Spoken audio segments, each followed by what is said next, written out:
Blazing screens, chaos unfolds, crimson law, tales retold, anime wars, blades collide, justice screams, nowhere to hide. Crimson law, judgment reigns, shock critique, breaking chains, blood red ink by the blade, truth unleashed for silverhead, elven face. Elven face. Neon skies, warriors clash, pixel worlds, honor smashed, battle cries, vengeance near, crimson's wrath, all shall fear.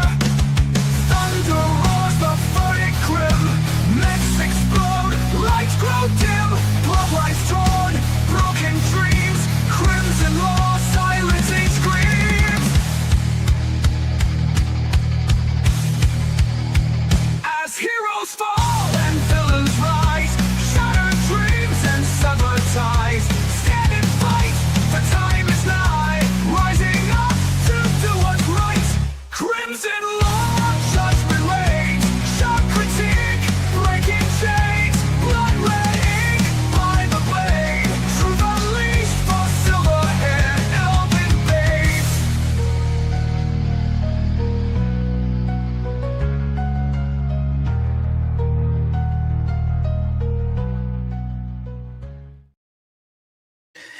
Good evening, ladies and gentlemen. How are we doing on this fine Saturday night?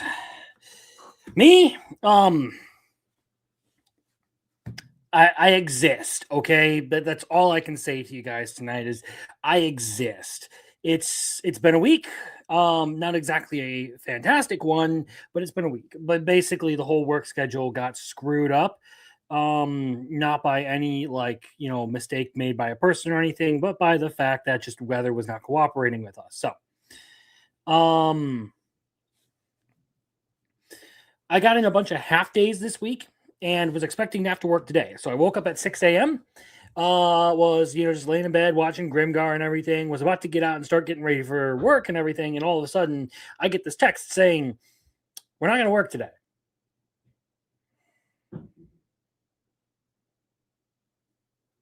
Yeah, so that was a thing. No, that's kind of how my week went. But at the very least, I got through a decent bit of anime, and I was able to get caught up on a bunch of stuff. So there are a lot of comments that I do have to make tonight. On top of that, I also did a fair bit of reading. So we're going to talk about a good, healthy helping of manga, which I'm trying to make an actual thing here. Is read more, and get caught up on a bunch of series, have some fun with it. Actually, get to the things that I have bought and legitimately read them. Yeah, a little bit more than just anime. So, Biggles is here early. How you doing, man? We have Muffler Tape. We also have Arceus, who thinks Biggles said that Tojima sucks today. Marcel is here. Appreciated. Jeremy Turner. You don't exist. That motherfucker isn't real.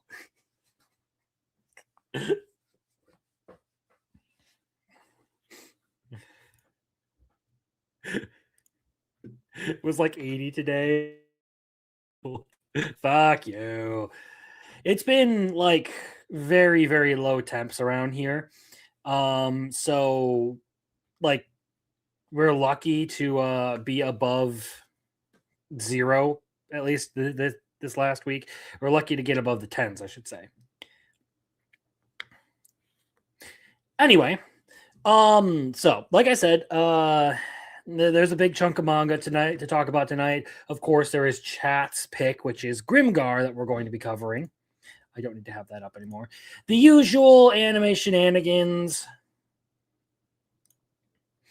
and so on and so forth. I will petition you guys, if you need some time to figure out what you want to recommend for tonight's wheel spin, I would recommend you start thinking about that now, so that when I come to take roll call for that, we don't have to sit around with our thumbs up our asses waiting for everyone to put their suggestions in.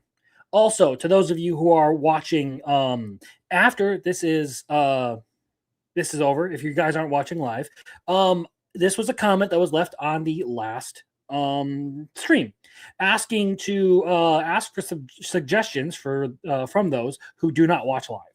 So if you are not live with me right now, but you still want to put suggestions in, leave a comment down below with the anime you would like to put on next week's wheel.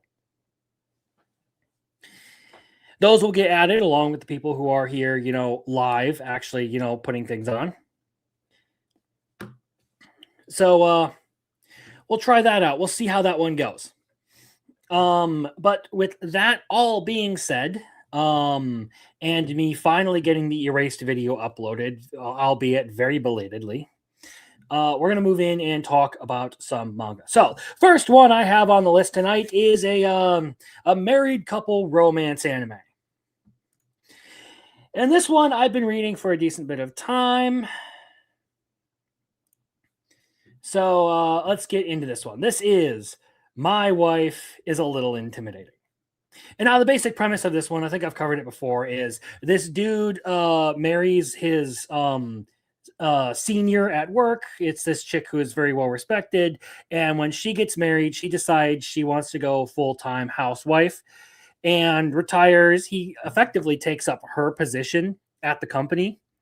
And it's just, them like in their like adult working lives,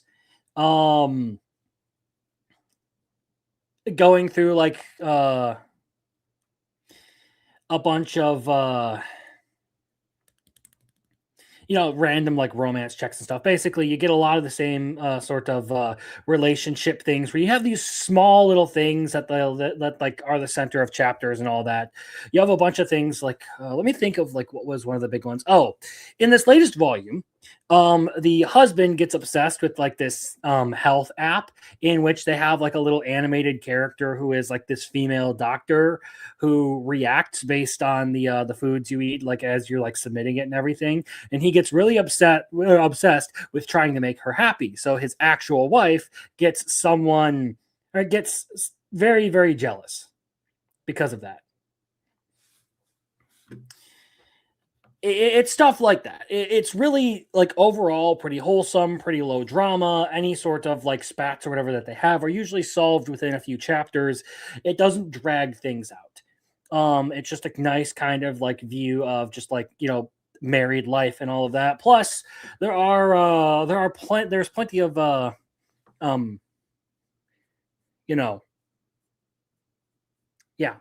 of that in here.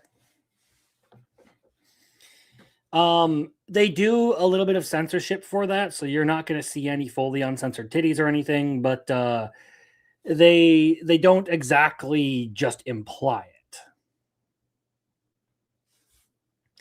I gave this one an 8. I am 12 volumes in. I think that this is actually a pretty good story, and the waifu for this one is adorable. I like her. I think she's great. Crimson seal of approval. So the next one on the list, as far as manga that we're going to be talking about, I think I have touched on here a little bit. And this is actually an adaptation of a light novel, but I've been reading the manga, so here's where we go. And this one is more so these like slop fantasy kind of stuff. And this is, you'll understand when I read the title. Now I'm a demon lord, happily ever after with monster girls in my dungeon. I mean, that title in and of itself is kind of sus. Like, you're admitting to keeping women in a dungeon. Just kidding. So, as far as this one goes, this is, again, like I said, an adaptation of a light novel, and basically the premise is that our main character gets isekai'd into this world, except for he is kind of like born like the boss monster of a dungeon, which he then has basically full control of the dungeon and all of that. And now it's not long before he happens to run into the dragon waifu here, who is very prominently featured with the silver hair and the horns and everything on this cover. And from there, it's basically just fantasy harem, collecting a bunch of cute chicks. Right now, I think he's up to 3 women, which include again, like I believe they call her the legendary ancient dragon. So they're basically just admitting that this chick is the most powerful dragon out there. There's also the hero who's a member of his little harem. So that's a thing. And a werewolf.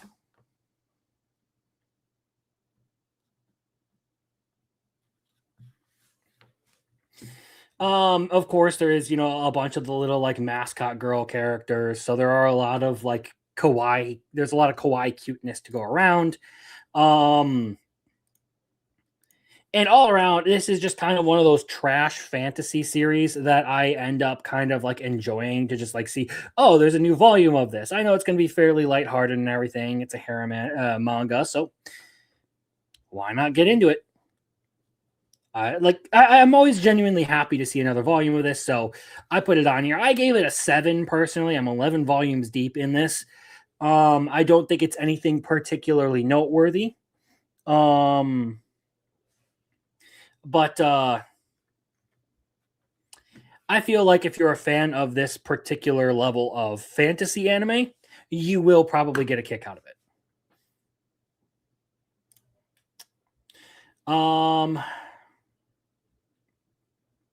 This next one I'm going to keep pretty short because there is an anime actively airing for this one this season, and we'll talk a little bit more about it. But yeah, I read some more of this week. So there are 6 volumes for this manga out. And I know it's probably not everyone's favorite or ever, but it's kind of one of those chill series that I picked up, and have like really enjoyed.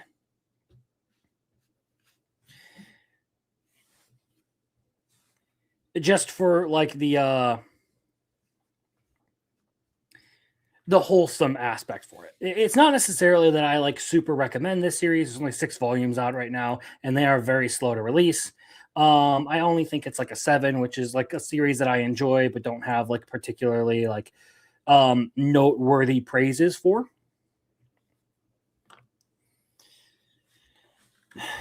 I like the art style for it. It takes a very interesting turn of actually having a decent bit of color to a lot of the pages and stuff. Like they do all of the backgrounds in like solid colors, which is an interesting choice for a manga. So it's not entirely black and white, but all of the character designs are like standard manga stuff. It's just for some reason they like to print it all with a blue background. I think so volume 6 right now, they have just kind of started living together, I believe. And there are some like other like random like interesting side character things that happen in here, but I wouldn't expect, if you're watching this anime, I wouldn't expect a ton of like super like big things to happen here. This one takes on a much more chill vibe throughout its run. The most exciting things that are going to happen are really going to center around the elf couple, because the dark elf, well, he has a curse, and he likes to be a little dickhead with that curse.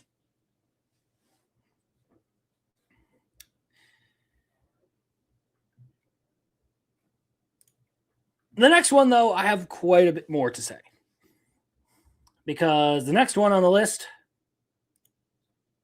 is Trigun Maximum. So I've been reading through quite a bit of Trigun. And I will be entirely honest, I fucking love this series so far. Like it's actually been really, really good. As compared to the currently airing anime, the manga is fantastic. Like it's great. I actually really like what's going on. Now, the big criticism that I have of Trigun so far is it suffers from 2 things. And that's why I wouldn't give it like a 10 out of 10. One, same face syndrome. a lot of the characters do have very, very similar looking faces, and it can be really, really hard to tell them apart if you only have their face, like no hair or anything else. It's particularly bad for this as compared to even a lot of other series because a lot of times characters have very similar uh designs, and it can be kind of hard to tell them apart. The other thing that this manga suffers from is just lack of clarity in the action. So when the author is drawing, his character designs tend to have a lot of like tassels and flowing cloaks and everything, very like accentuated outfits. And that actually makes it pretty hard to tell what the hell is going on at times because you can never quite figure out where the arms and legs are positioned. It's like that one famous Green Lantern pattern or panel where everyone is just kind of like looking at it and it looks like everything is super out of proportion on Green Lantern when like you actually sit there and like closely analyze it. It's just him twisting his body in a very unusual way. Also, hello to JM the Elite Fan, Flower and Asura. It's a cute slice of life. Isn't that like the public speaking or the broadcast one that aired like a couple of seasons ago? I think it aired last year.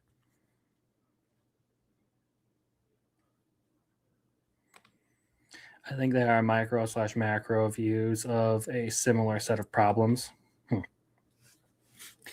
Anyway, so as far as Trigun goes, I've watched a lot. I've watched both versions of Trigun so far in the anime. So the original release that was back in '98, plus the newer remake version. And now I have read the manga, and I will say in like order of the ones that I actually care about, it would basically be the new version at the bottom, the original anime, and then the manga. Manga all the way at the top. I've really liked the story they've told so far. I feel like it does a good job of juxtaposing all of the suffering and horror that Vash has lived through with like his sort of like lackadaisical, like super friendly personality. It actually paints a much better plot than either of the two anime have done. I feel in spite of the remake taking more and more of the canon and actually going with it, they do things in a very out of order way, and they take certain liberties that just make it not nearly as satisfying. And in the end, the remake doesn't really capture the same vibe as the manga, or even the original anime for that matter.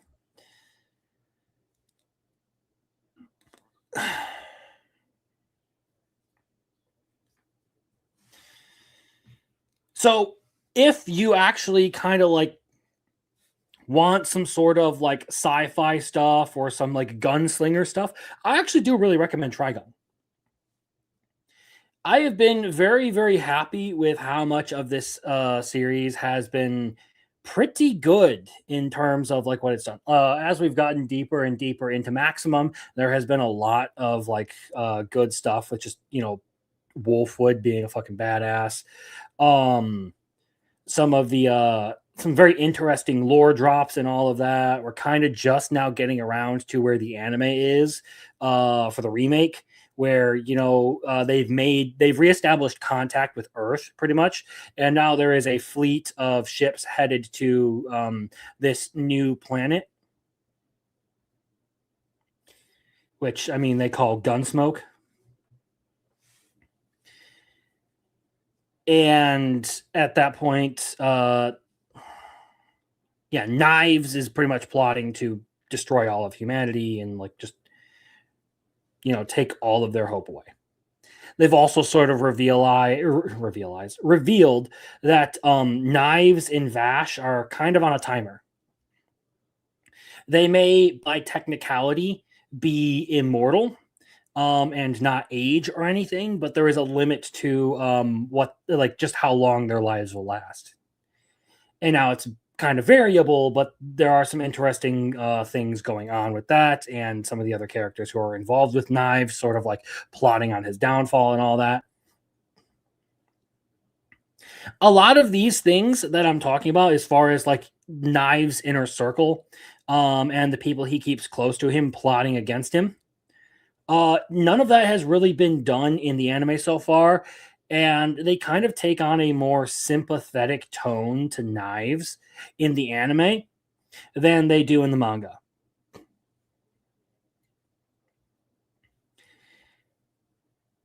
So I'm not particularly impressed with that.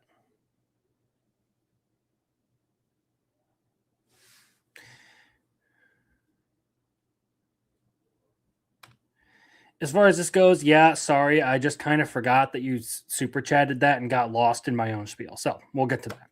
Arceus rules for the $5. I appreciate that.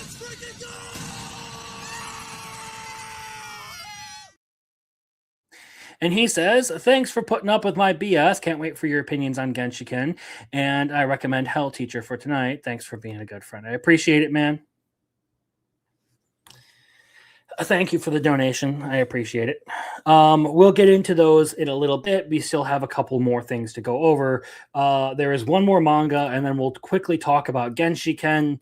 And I'll just wrap up Trigun saying, like, this actually does kind of deserve the reputation that it gets.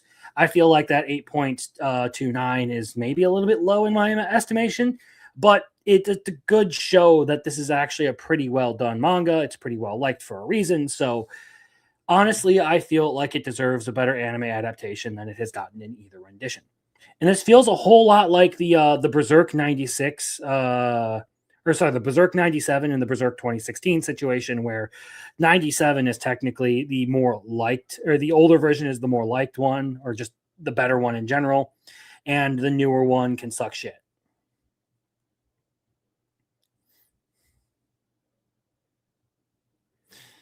So let's move on to the last manga of the night. And this is another harem fantasy anime. So, to those of you who are fans of how a realist hero rebuilt the kingdom, you may want to be tuned in for this one because it's actually got some pretty similar vibes. This is a light novel series as well as a manga series. It is called The Ideal Sponge Life. So, I've talked a bit about this one, I think, over time.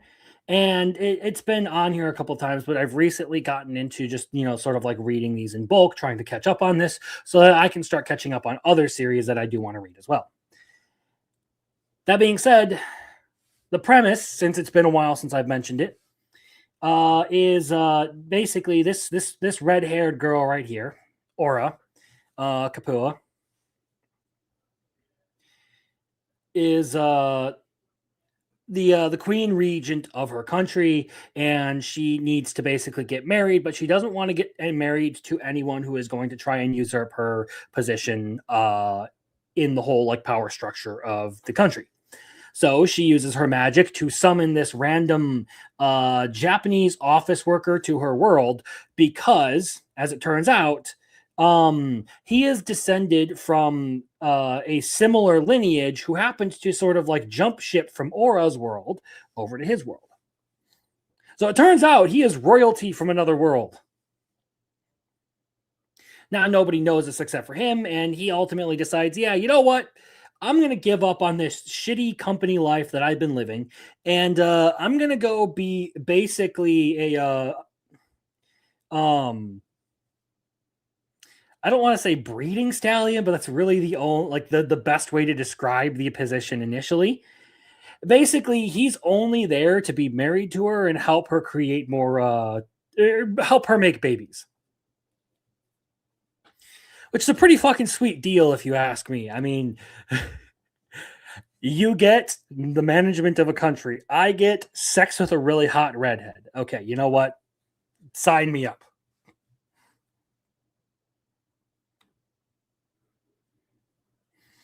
Don't get a boner. Don't get a boner. There we go. That's what I've been looking for.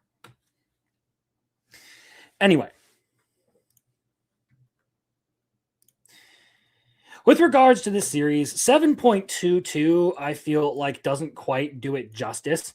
Um, I feel like a little bit of like a low 8 would probably be more my score if I were to like be, writing what number this is. Um, Words, I can use them.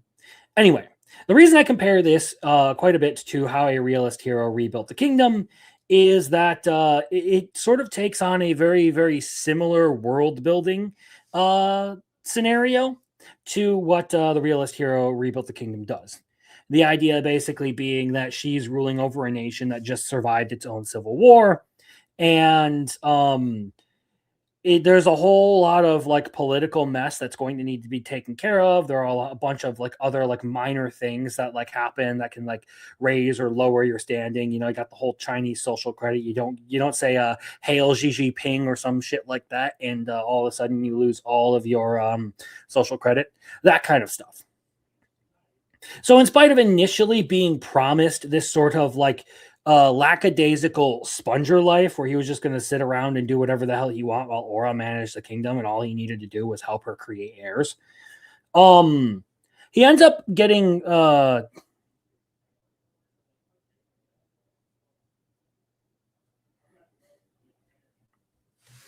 basically wrapped up in this whole thing.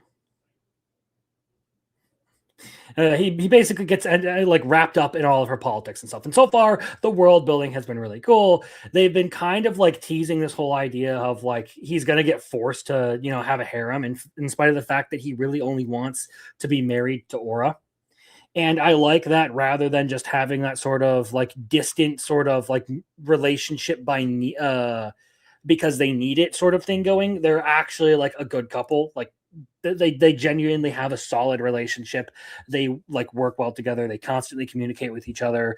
Like they're looking out for each other, and he's actually putting in a decent bit of work to make things go well and like helping out with the things that he's doing.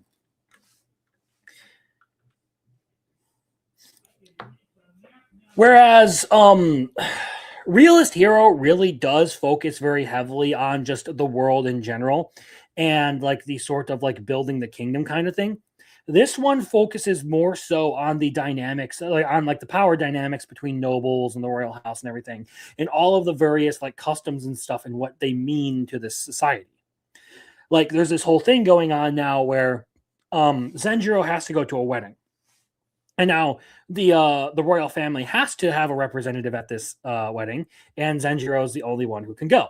So he goes to attend, and he needs to bring someone along who will dissuade anyone from trying to push concubines on him, basically. Well, as it happens, there is a foreign princess in the country who asks Zenjiro to take her to the wedding with him, which in this country, in this culture, basically means that she is proposing to him. And they go through all of like the ramifications and stuff of like that's going down with that. So, all in all, it does a very detailed story, but in a way that sort of sets it apart. It really does focus on like the upper echelons of society. It really does focus on like what it means to be royalty and everything, rather than building the nation, which is what the realist hero rebuilds a kingdom does. It still has some of that stuff. It still has some of those like creative ideas that Zenjiro brings to the table, and Zenjiro does kind of occupy a similar position to Soma.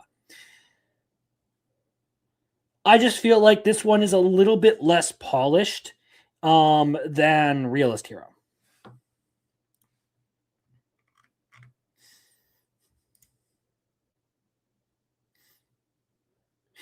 Dragon Hatchling is so boring. I'm more interested in watching your stream. Yeah, I was not a huge fan of Dragon Hatchling this week. But we will get into that. Anyway, there are 20 volumes of this out right now, as far as I can tell, for the manga. Hot redhead, and some baby making action going on in there. So if that's the kind of thing that you're looking for, I would recommend it. It's a pretty good isekai. So that brings us to one more thing that we're going to talk about tonight before we get into chat's pick. So, as a result of a little bit of mishap that happened last week, someone got screwed out of their choice in anime or whatever. It kind of worked out though, because I don't think I would have had the time to get around to watching this, even if it had won. So, in recompense, I promised I would at least check it out and see if it was something that I would enjoy watching. And I would give it at least the first 3 episodes, and if it's something that I still need, like, you still want to recommend for the spin the wheel thing, go ahead, recommend it. But basically, the premise is you have a bunch of college guys who have like their own little like nerd club or whatever, and it's basically just a collection of dorks enjoying their hobbies together.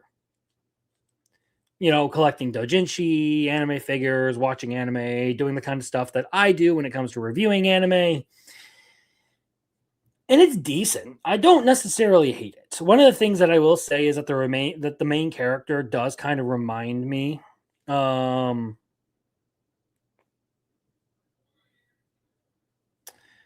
of myself. Like, he just kind of reminds me a little bit of myself at the beginning of college, where he was very reserved, didn't necessarily want to speak his mind, was kind of afraid of getting involved with people because he was worried about his interests being received well or not. But that's really the only like super notable thing I have to say, other than I am not a fan of the voice acting, either subbed or dubbed, for this one. I think the voice acting for this show has been pretty mediocre on both ends. I tried both, wasn't particularly a fan of either.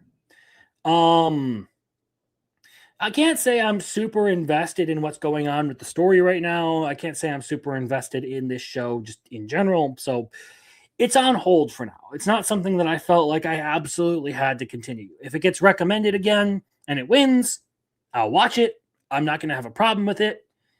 But I don't necessarily think that this was something that was in my wheelhouse. So that being said, that's pretty much a lot of the stuff outside of my normal ratings and chat picks that I have gone through. Particularly a lot of manga. I will probably get around to watching something like reading something like Isekai Samurai, Heroic Knights, Cosmos. There's a bunch of stuff up on my shelf that I do want to delve into quite a bit. So hopefully I can get around to reading some more this week. I also have to start reading Berserk, so you're probably going to hear me talk quite a bit about Berserk this upcoming month as I reread some of that manga. So,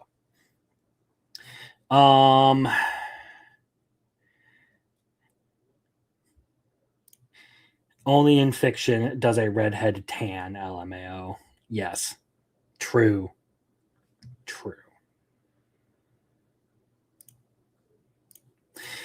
So that brings us to the thing that we're going to talk about tonight, and that is Grimgar. Now, last week, Grimgar is what won the second round of spins. So we're going to get into this one. Let me pull this up. Here we go. So here's my review of Grimgar.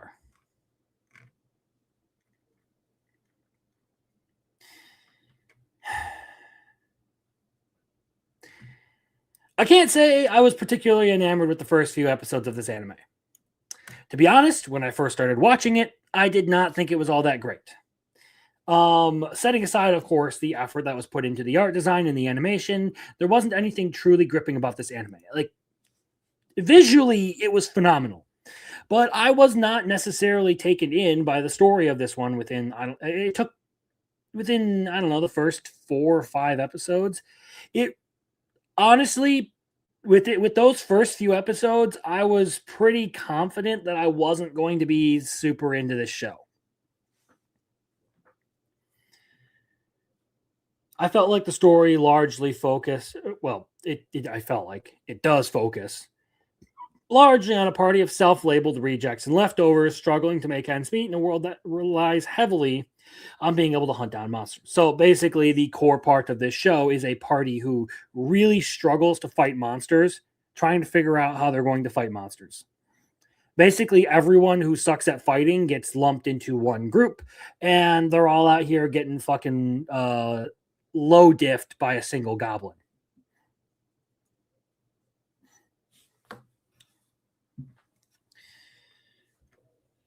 It's not an exaggeration to say that they are a particularly inept group who struggles to even deal with a single goblin when their whole party is around. Like I said, one goblin fucking like high diffed their entire fucking party.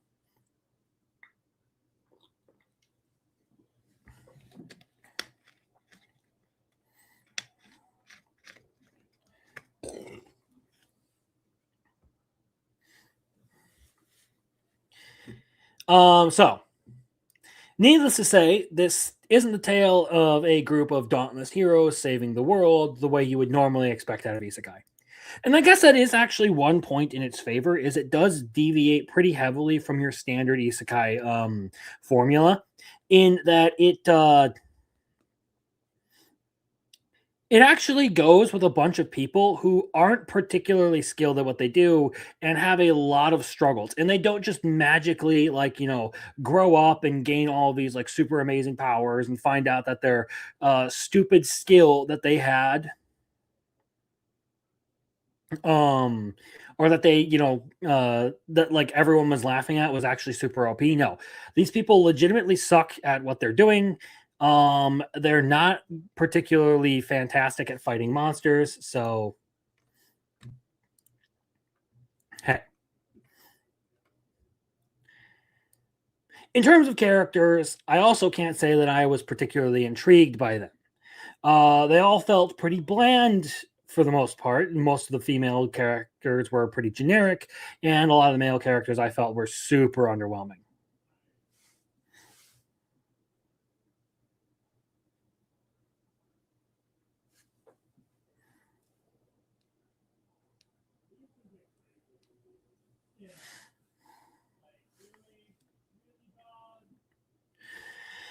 Um, I think there were even like certain characters who were just outright like drove me up a wall with their behavior. I'm particularly thinking of Ranta when I say this. The Dark Knight, who's just a constant fucking tsundere. Yeah, he kind of pissed me off at times.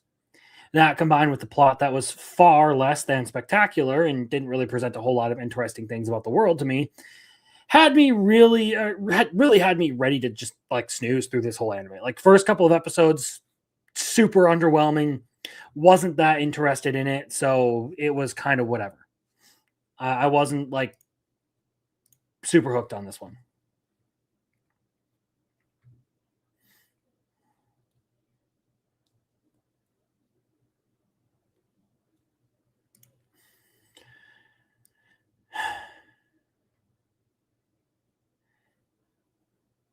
Anyway, I feel like that impression only lasted for a little while, though. Like, eventually, I actually came to like this one.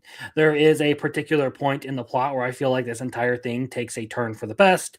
And what the story was more so about kind of started to take form.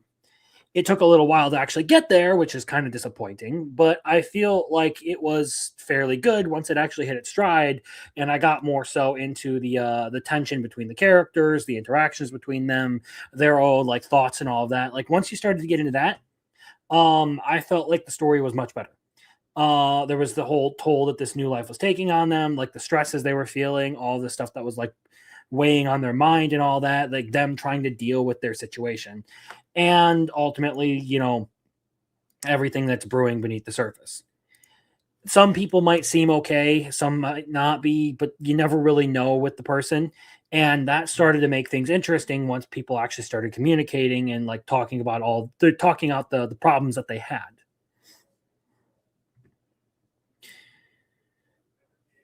Once it got into the more emotional part of the series, I was significantly more invested. I feel like it did a lot of good with the characters. You get to marry the second priest, and I really liked the stuff that they did with her. All of the characters who I hadn't really cared much for were all pretty interesting and were given their chance in the spotlight. And even that one character that I hated, Ranta, went and totally redeemed himself with his later actions. Like, I actually ended up really liking that character by the end of the 12 episodes. And the fights slowly and effectively got more intense and interesting as time went on. It started with them basically just picking off straggler goblins and everything, learning kind of how to fight as a unit and like how they were actually going to take things on. And as time went on and they got more experience and were able to like improve on their skills and all that, they were able to take on more and more dangerous fights.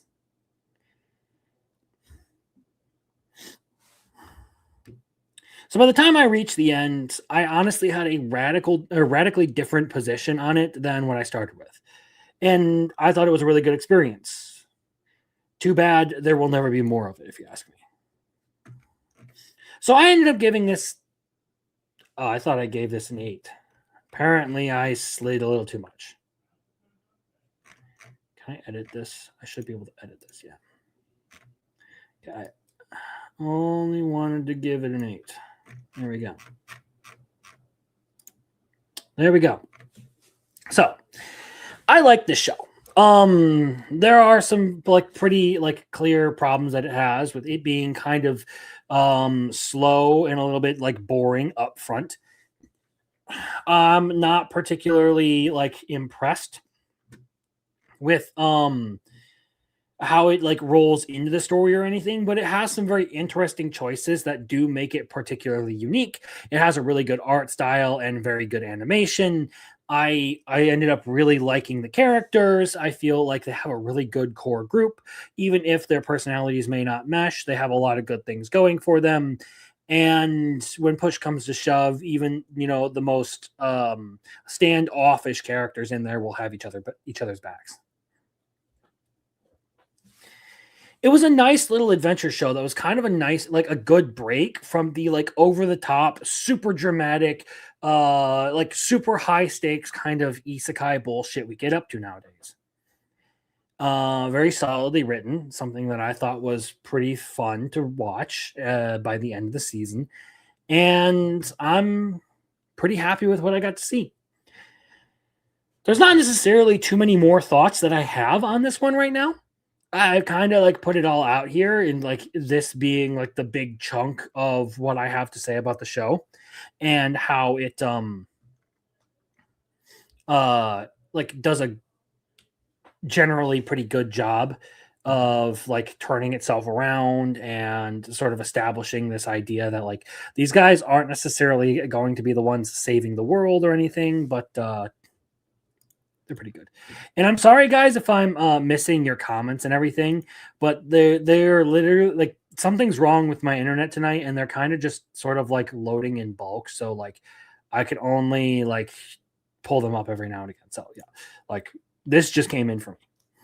Ranta is not a fan favorite, so I get it. Yeah, he's a little bit of a problem.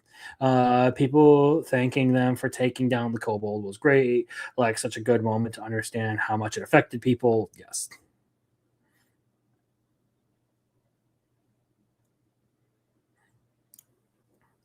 The only bummer on this one was that there weren't more episodes. Yeah, honestly, I would take more episodes. The 0.5 one, probably not. I usually don't check out 0.5s because I like in my experience they have basically been entire fucking waste of times. So I'm pretty prone to skipping them because more often than not, like they just aren't fucking worth it.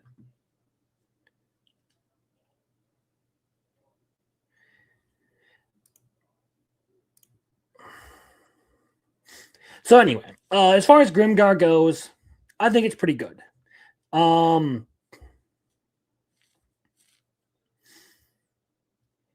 Maybe not like the greatest entry in the Isekai series, but like overall pretty solid.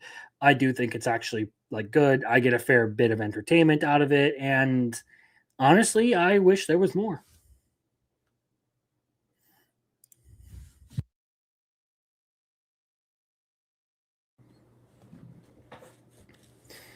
So there we go. That is the rating of Grimgar. I mean, I saw this. There is also, your initial opinion was mine for the whole show. I was just kind of bored. Interesting. I actually really liked it, particularly because when it comes to characters and everything, that really, really matters to me. And I ended up really liking the characters for this one. I thought they were pretty well written. Once it started to turn around after, the death of the priest and everything, um, I found it to be a pretty compelling show. So now that we're here, again, if you are watching this and you are not a live stream viewer, leave your suggestions down in the comments and I will try to put them in for next week's spin wheel. However, it is time to bring up the wheel. So, to those of you who want to put your suggestions on here, now is the time. I see Jeremy Turner is throwing out 86. There were some other suggestions in here. I think Biggles mentioned something that he wanted on here.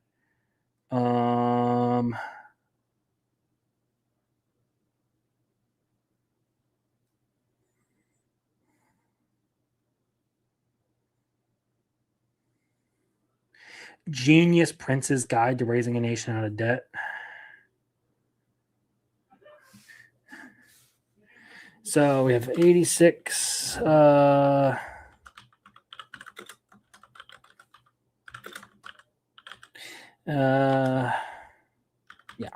I'll just go with that since, it's not going to show. We kind of all know. I don't want to type all that shit out. Chill School Road. Hell Teacher. All right.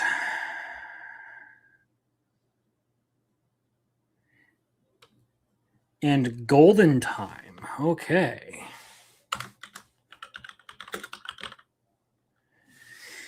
All right. Okay, so that is a total of 1, 2, 3, 4, 5, 6. Yeah, 6 entries. All right, so we are going to spin the wheel, and it's a hard cutoff here. There are going to be no more entries as of now. So, let's find out what it is that I'm going to be watching next week.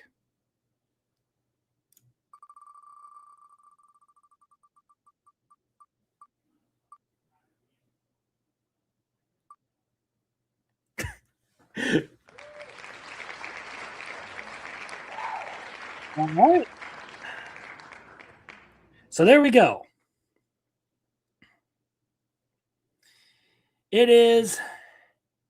I'm assuming we're talking about Hell Teacher Nube here, correct?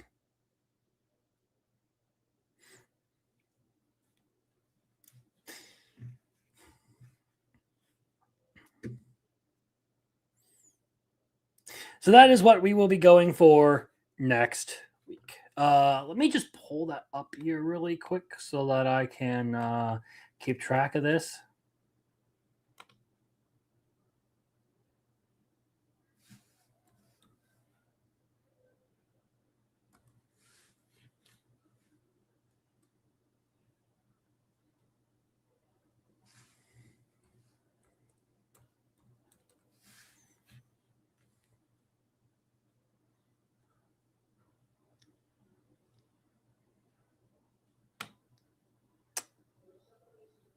All right, cool. I got that taken care of. And now we can go back to this. And that basically solves that whole thing. And yeah, as far as this goes, I was sitting here like, oh, is Marcel finally gonna get his fucking choice? Is he finally going to be able to have one on there? Like, is he not gonna get cucked? No, it just barely slid past. And I was sitting here like, well, that fucking sucks. One day. Well, we're gonna continue doing things like this. So, I'm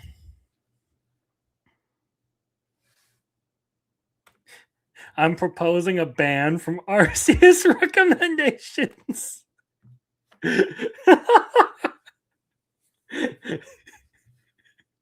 Okay. So, with that being said, I won't do one next week. I rumble on the bullying this dude. All right. Let's get into the big part of tonight, and that is, of course, going to be talking about the anime tier list. So this is where we left off last week. There are a lot of anime that I think are great this season. A lot more anime than I thought were great last season. Because that's a talking point that we've kind of been going over here. And again,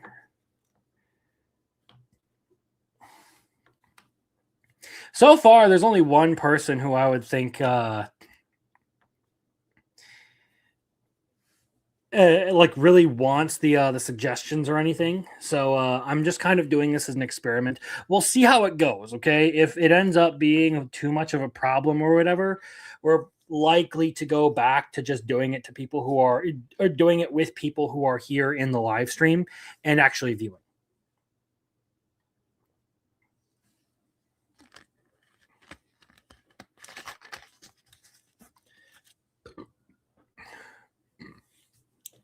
Anyway,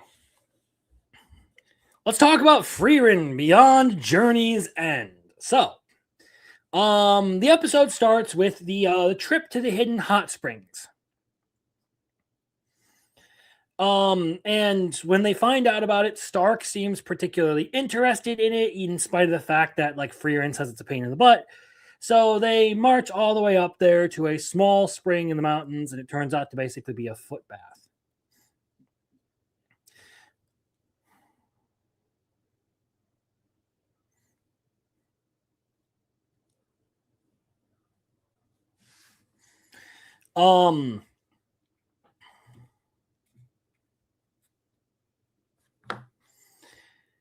So yeah, they had the whole thing where like Stark basically wanted to see the view that his master was talking about. There was also the whole like exchange there where they had the Hydra come out of the tower up on the mountain, and they're like, "All right, I've got a really good plan. Let's use Stark as bait." Poor Stark. He fucking deserves better. But he survives, and they have a good time with it.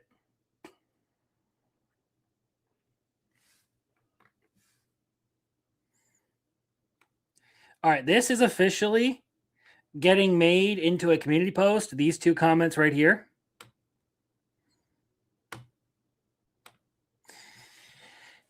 So that everyone can see what's going on here. And yes, I think it was, in fact, a pretty wholesome episode, especially with the comedy and stuff like that. Like we get into town and everything, and Stark is like, Fern's complaining about like basically being bored and wanting attention and everything. So Stark's like, all right, how about we go out on a date? And she's just like, holy shit, he actually asked me out. Okay, see you tomorrow. And then both of the kids go and ask grandma for some advice, and that's where we learn about Frieren's tantrums and everything. And yes, I am absolutely going to go and make that a clip once I am done here. Like that shit was fucking hilarious. Okay, like yeah, she agreed, but was completely fucking shaken. Yes, the tantrum was hilarious, and just all in all, great show. A great episode. I loved it, especially like the Frieren getting out of the bath and everything. Where like she has her hair all like knotted up in the towel and everything, like as she's eating a popsicle and all that. I'm just like, this show is peak. This show is peak. I love it. Frieren's one of my favorite anime, so another 10 out of 10 episode. Awesome. Okay, so Tojima wants to be a common writer. I need to remember to pull these down. The droopy ears in that scene got me a lot. Yeah. With Frieren, it's always so like these small details mean so much, man. Tojima wants to be a common writer though. So in the last episode, Tojima kind of had the whole thing where he felt like he had betrayed his whole passion for Kamen Rider. He had retreated, he had failed to stand and fight and all of that, and he felt like he had failed just as a person. Um but in this episode, he's kind of moping about and everything, and he is like rewatching Kamen Rider, and he has this whole exchange with a little boy who comes around and helps him pick up all his drop change and everything. And that's when he realizes that it's okay to like retreat and everything. He kind of sees like, I need to learn how to fight with alongside people and learn how to work as a team. So I have my game back, my passion's back. I'm no longer hanging my head in shame. Let's fucking go. Okay, great. And then the episode transitions over to the combat girls. So we kind of in this learn what the Batman's plan is and all of this. He kind of wants all like to draw a bunch of people into the dome and then use the idols to sort of like infect them en masse and brainwash them. But while he is setting all this up, of course, our Yakuza goon squad, who is working security for the venue, happens to find out the truth. And, well, they get chased all the way back to the big man's apartment. And now there are 3 shocker idols ready to beat some ass. And I think we're going to get a shocker on shocker fight in this episode, in this next episode. I liked it. Was it necessarily my favorite? No. Was it as good as last week's? Also, no. I feel like last week's was far more exciting, far more interesting. Still like the show. It's just I'm a little worn out on the idol stuff. I want my boy Tojima, okay? I want to watch my boy Tojima fucking launch some motherfuckers with a punch, okay? I am going full on hype aura moment, like fucking solo leveling fan with this shit.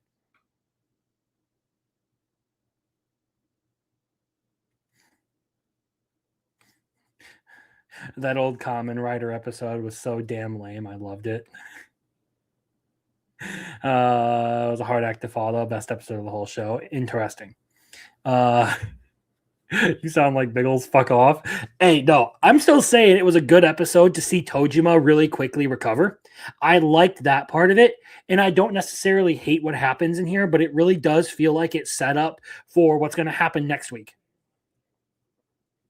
I feel like the payoff in all of this is going to be what's going to like start going on next week with we're probably going to see the Yakuza dude beat some fucking ass. And then everyone in the group is going to kind of band together and realize, hey, they're using all of these idols to try and infect people. We need to stop this. I'm kind of looking forward to seeing where they're going to go with this. So, still good episode, just wasn't necessarily my favorite, and it was kind of hard to follow that last episode. Oshi no Ko. Okay, so this was an interesting episode. Because it kind of shows that like Ruby and Aqua have like taken on the other's role, where Ruby was kind of like the naive one who was out of the loop and everything, and Aqua was the one scheming behind the scenes. In the first 2 seasons, things have definitely changed here and now. Like things have gone quite a bit differently.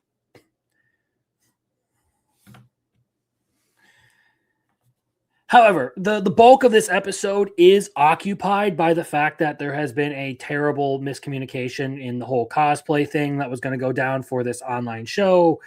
And we have the whole thing of basically the dude in charge being a fucking douche and causing problems for everyone. So they end up airing this whole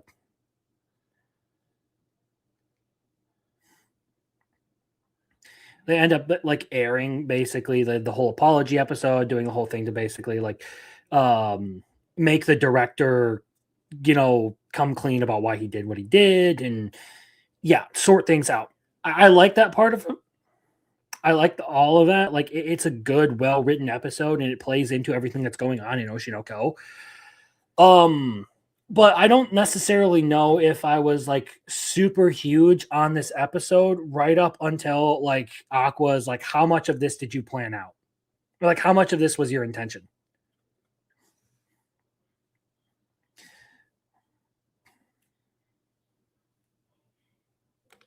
Yeah, and yes, she is vicious now. I will say that when it comes to Oshinoko, um I this intro is really fucking good. Like right now it's probably one of my it's like top 3 intros for the season for me. I think that song is a banger.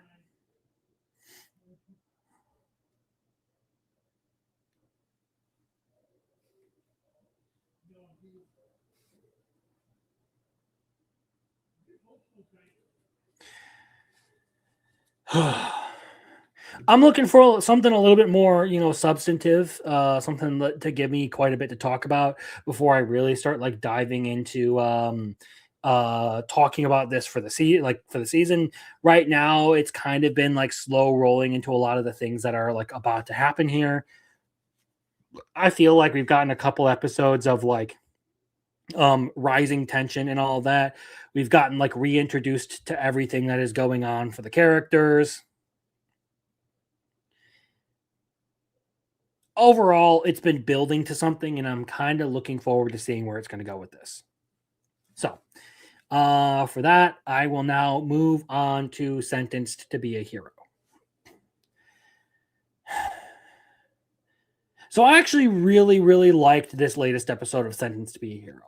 And this is another one where like the fine details and some of the things that they sort of mention in passing really make me interested in seeing where this show is coming from, is going to go, I should say. I'm it makes me kind of curious as to what's actually going to happen is in terms of just like plot. So, a couple of the big things that we learned in this episode was one that the goddesses weren't created like I initially thought, like they kind of initially implied. But that they came from another place entirely. They came from beyond this world and descended upon humanity in order to, fight demon blights. And they only awaken in response to the demon blights. So that was either a mistake on my part or a mistake in the way it was conveyed. Um, they do also start to talk about some of the other goddesses and how like their abilities work. So one has the ability to create poisons and stuff. Another can, control lightning and all of that. And we even find out that one has the ability to see the future. So there's a lot of interesting stuff there. But then we learn something. Brittany's a hater for the OP. Yeah. So then we find out of something kind of interesting. There are rumors that the crazy guy, Tatsuya, is actually from another world entirely. So there might be a little bit of isekai action going on in this one. That one's kind of that one's kind of interesting. Yet again, we have a series where you have the whole isekai thing, but it's not the main character who's getting isekai'd. Outside of that, I really did end up liking a lot of the character interactions in this episode.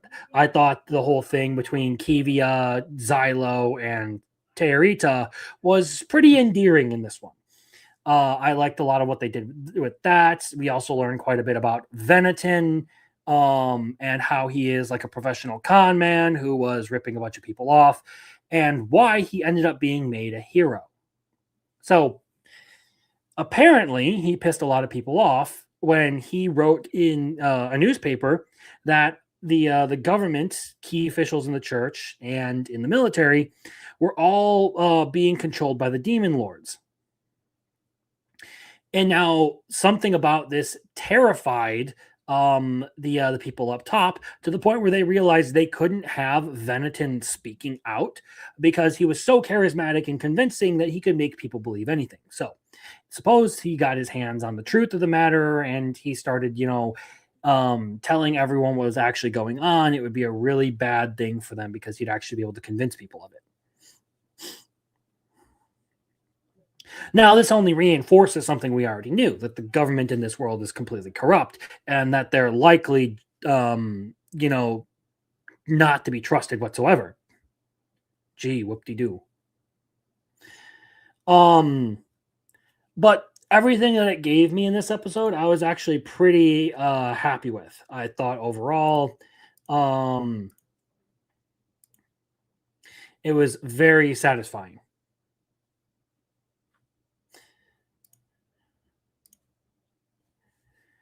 That being said,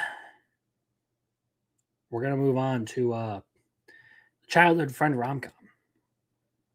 This is another series that I really like the intro for. So we get a third girl in this episode, and it is the pervert little sister. Now, none of those are like particularly interesting to me. Don't necessarily care. Not necessarily care. Oh, she's a Dandere. I believe that is the type we're looking at here.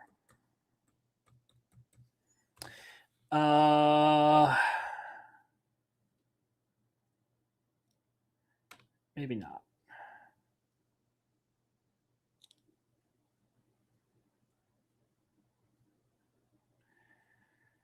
She's just dumb, is my point. I guess I got that one wrong. So ignore me on that one. I used the wrong word. Either way, this girl is dumb. And I think she's absolutely fucking hilarious. Runako is now like officially my new favorite girl for this show. Like, I like the tsundere, but the dumb girl is fucking hilarious this episode. Okay. So I like, she is like straight up like not holding back. She is full on like, yeah, I like you. I want to do dirty things with you. So like marry me or some shit. She's great. Like straight up blunt. Both the other girls had to, team up to try and stop her because she was just like full steam ahead the whole way through. I thought this episode was pretty fucking funny because of that girl, and I'm kind of looking forward to more of her because she is just unpredictable. And the whole time, bro is about ready to fold. Like he is ready to be like, all right, you know what? Fine, whatever.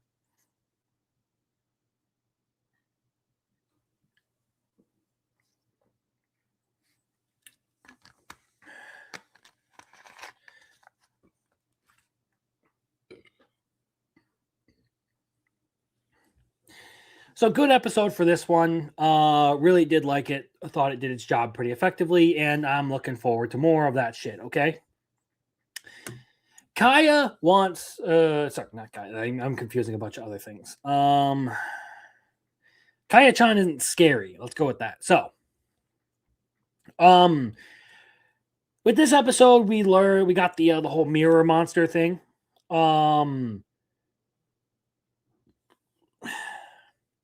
So the teacher gets attacked by that ghost or whatever, and has like this huge change of heart or whatever.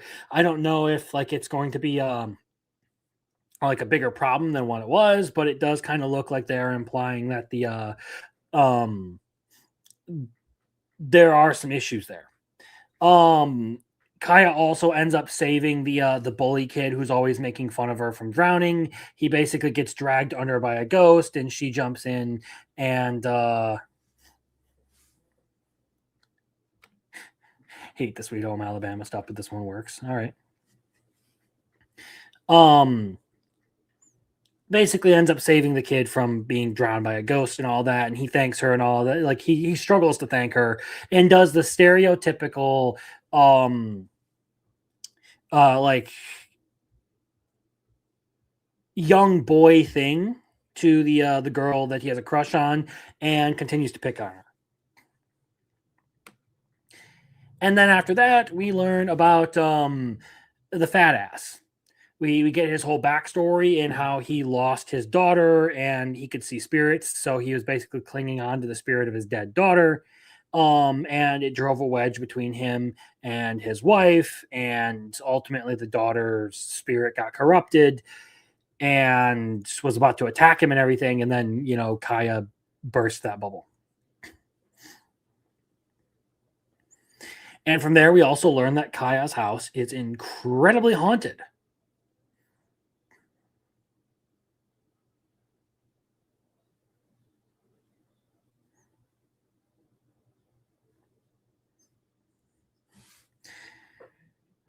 Yeah, the story was pretty good. His backstory was pretty good, but I actually really do like this. And I feel like the first couple of episodes so far have justified me giving it a pass on this week's, I guess, not as good episode, considering it did a whole lot of setup.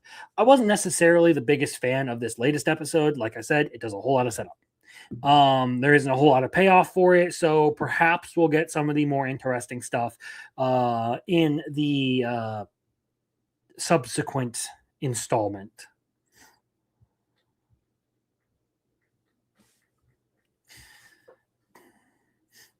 Okay, so that brings us to you and I are polar opposites. And honestly,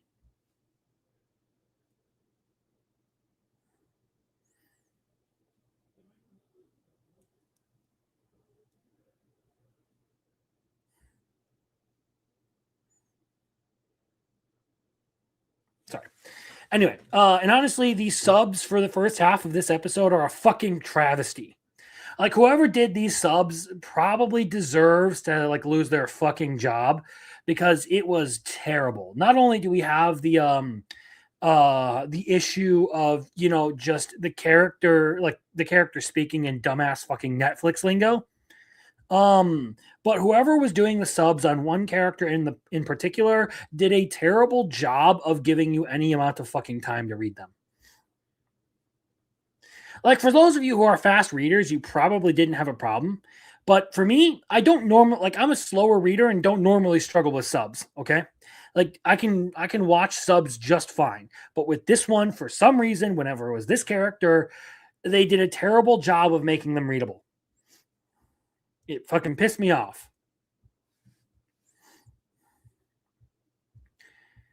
And now, when he wasn't around, the subs for the second half are so much better. I was actually keeping up with what was going on. So, there we go. It was a largely good episode otherwise. Like, honestly, I thought there was a whole, like, really good moment with, like Tani, like, touching her face and everything. The interactions between the characters and everything, I really liked. Sure, probably. I still think that the subs are a fucking travesty.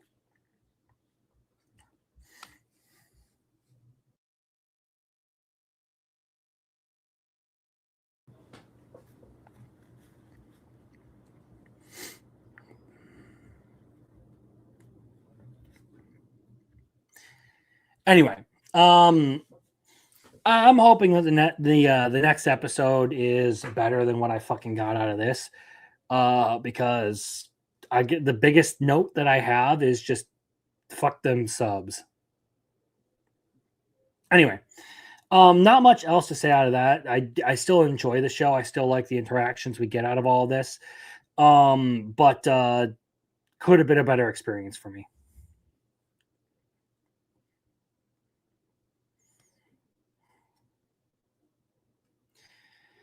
Medalist. Okay, so we have the competition finally starting for medalist. So Inori has yet to go in all of this, so it's kind of been a series that hasn't done much with either of those characters in the second season. It feels like a lot of it has really been focused on the competition itself, or on in this episode breaking down the rules of figure skating and how things are scored and all of that. It gives you a very interesting breakdown of how these competitions work and what people are shooting to do and how you can sort of like recover from fumbles and all of that. Like there's some genuinely good stuff in this episode, but I'm kind of missing like the two main characters being front and center and actually, having their chance to shine. Some of the humor was pretty good in this episode, like the whole thing where they're both sitting out there like two peas in a pod, like freaking out over having a banana.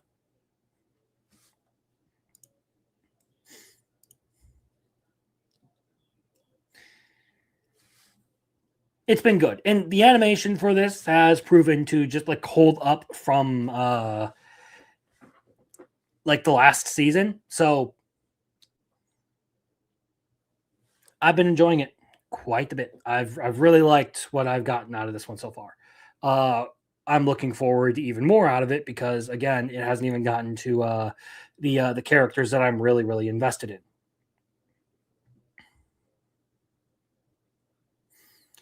That being said, let's talk about My Hero Academia Vigilantes. So we get a little bit more focus on Koichi's new abilities in this episode. We get to see him.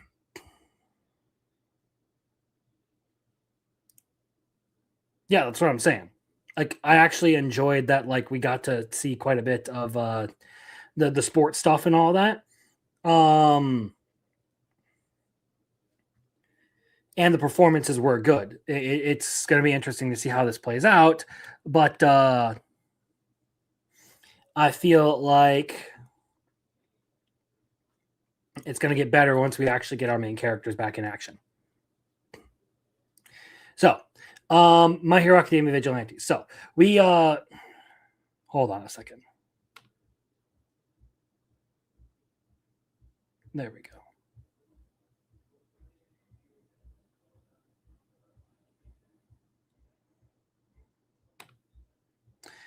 All right, cool. We're good to go. Okay. So we get a better explanation as to why Koichi isn't allowed to use his abilities and all that, and why he was just like not able to like use projectiles. Apparently, there's a whole licensing thing that you got to go through when it comes to heroes. And then we get, of course, the whole chase with Eraserhead and all of that. So really the best part of this latest episode was just sort of like seeing the shenanigans go down with all of the chasing the villain and all that. Meanwhile, you have the disciple of O'Clock out there just sort of like throwing a fucking rager and beating the shit out of this octopus or squid dude.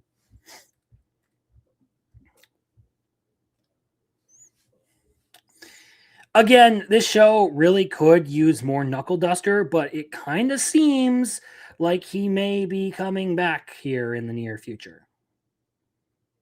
At least that's what Biggles has been saying in our private chat. Like he's basically been talking about how Knuckle Duster is going to be coming back. And boy, do I hope that is true, because if he actually does come back, this show is going to ramp up quite a bit.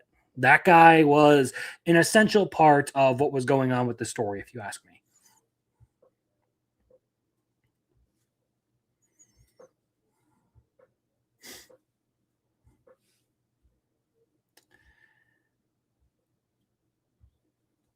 But that said, we're at the bottom of the must-watch category, and this is actually the first one that I'm moving around tonight. So, Journal with Witch came out this week, and I actually really liked this latest episode. I thought it was really good. So, in particular, we basically have Asa starting high school.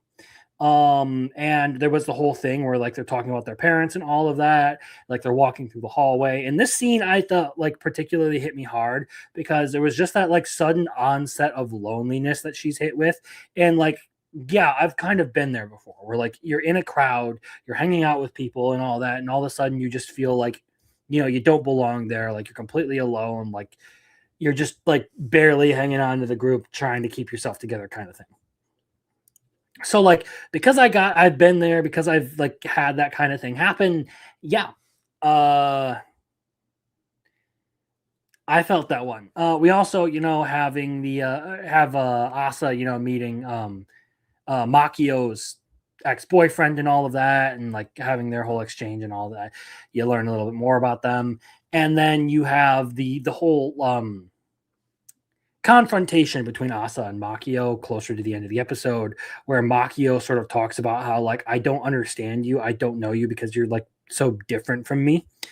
But I'm going to do my best to try and accommodate you and like make up for the things that I don't understand, and try to like give you the best life that I can.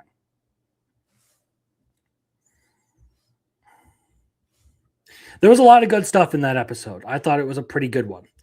So I'm moving that up for this week because in particular, as far as these three series go, I like them. I'm still keeping them here, but I don't think after this latest episode they deserve to be above that. So that's the first one I'm moving for the night.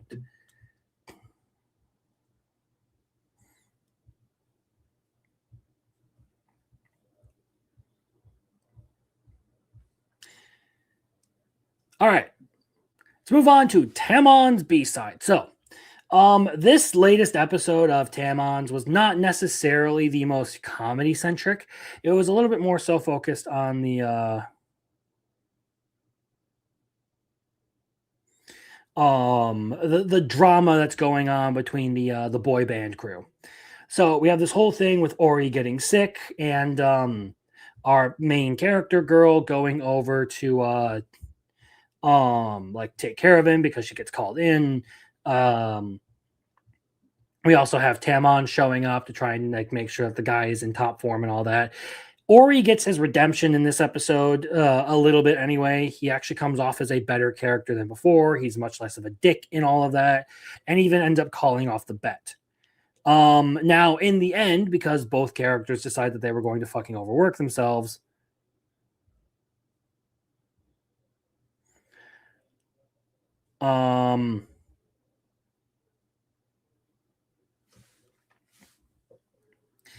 neither of them wins, and they end up with a new center in this one. So it was pretty much kind of like the more drama heavy episode. Also to pick up on some of these that just loaded in now.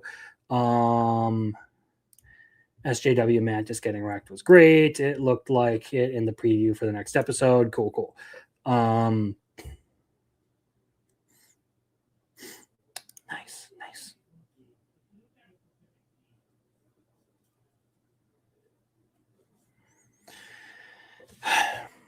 So with Tamon's B-side, wasn't particularly impressed with what I got out of this one.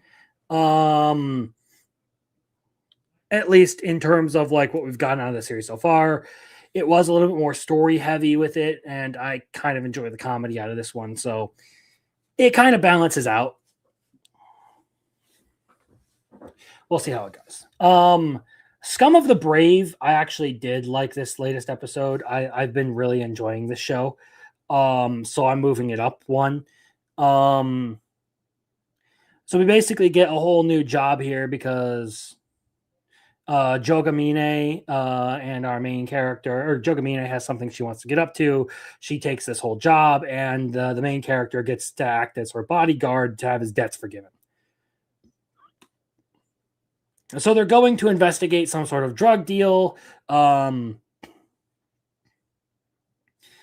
just her fucking retarded ass personality is, it really is something that makes this show kind of shine.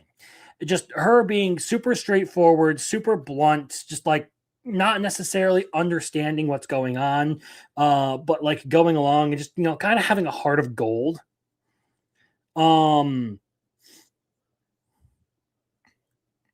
Is something I really like.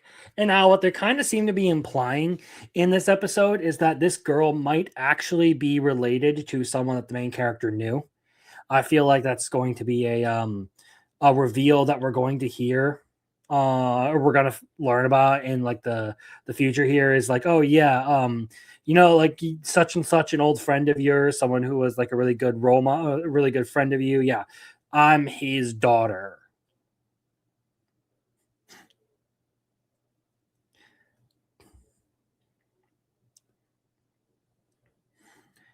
I feel like that's probably where this one's going to go. But I guess we have yet to see how all of that is going to play out. I liked that again, they're not just out to fucking humiliate this guy. Like, he actually gets to have his good moments where he is like genuinely a really good brave. So, hey, I like it when they don't feel like they need to humiliate a main character over and over and over again. That's always awesome, you know? All right. Jujutsu Kaisen. So I'll skip through this one briefly because I don't know how many people are watching this, but we get our introduction to Hakari in this one. And that is the dude who's basically running this fucking fight club. They have a whole Jujutsu sorcery fight club. Rule number one is you don't talk about fight club. Cool. Okay. Another movie reference. Awesome. We do have Yuji versus Panda in this one where they're kind of, you know, faking their fight and everything. And Yuji's putting on a good show. And that, of course, gets Hakari's attention.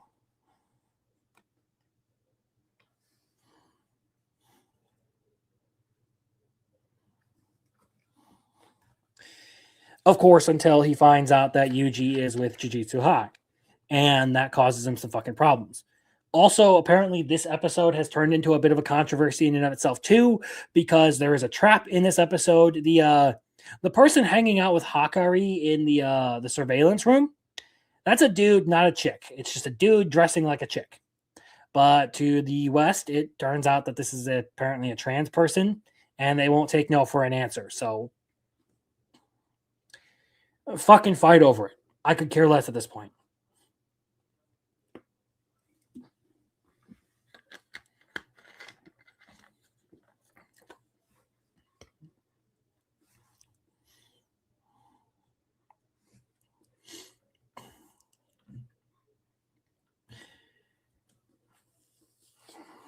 All right. Holy Grail of Eris. So the question becomes in this, so I guess we start out with the whole like silent tea party invitation. Where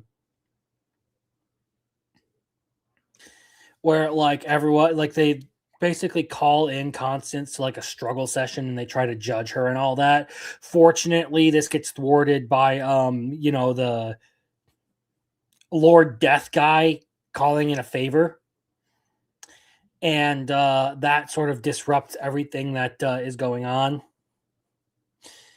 and turns the whole situation around on the accuser chick.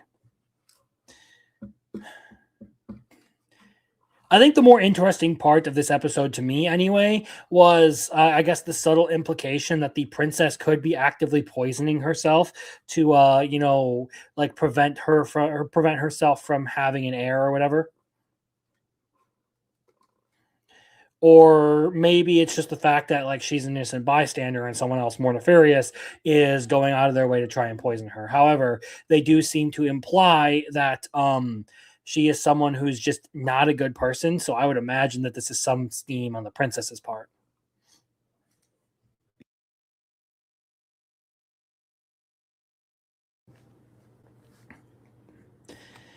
Then, of course, we do have the whole thing with a foreign diplomat being abducted from the palace. And there's now an assassination attempt on Constance. So a lot of things are happening in the plot right now, but I don't necessarily know how I feel about them yet. It's also been a little bit of time since I watched this episode, and I think I need to um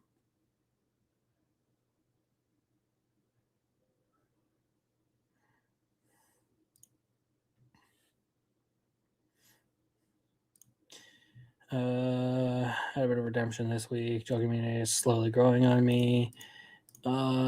Stupid traps have always been an anime. Yeah, exactly. Potentially. And yeah, this is kind of the thing I'm talking about is I feel like she has some sort of nefarious scheme in mind, much the same way like with the Apothecary Diaries. The way the way Shisui was basically using drugs on herself to keep herself from, you know, having children and all of that. I kind of feel like it's a very similar situation.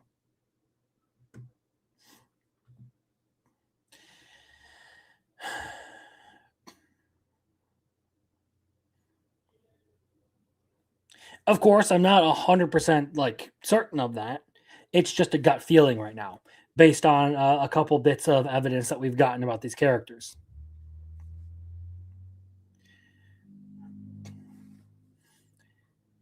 And that brings us to Hell's Paradise. So with Hell's Paradise, I actually really liked this episode. I thought it was a pretty good one.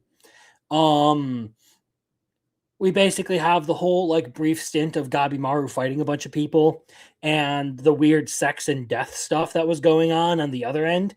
But at the same time, they did drop a bunch of lore for the show and sort of like give us a little bit of a background as to what's going on here. So I mean, we got the whole thing with Jufufu, I believe his name was, the monk who is, researching immortality on this island.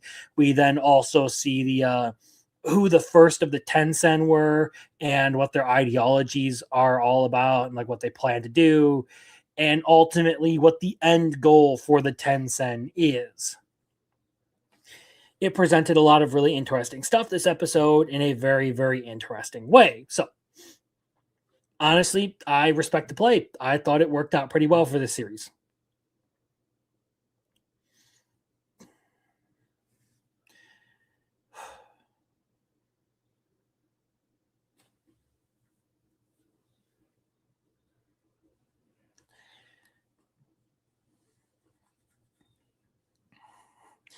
This one is, as far as Hell's Paradise goes, I like it. I guess that its fan base is quite a bit more fanatical about it than a lot of other people are. It's one of those series that feels to me to have one of those sharp divides about it. You either really love it or you just don't necessarily care much for it.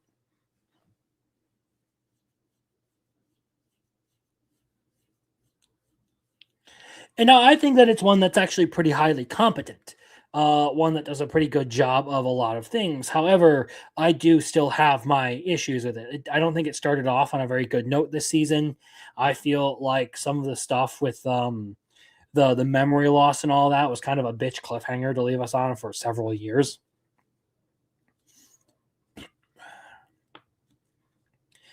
But at the very least, it's been fun to see these last couple of episodes do really well. So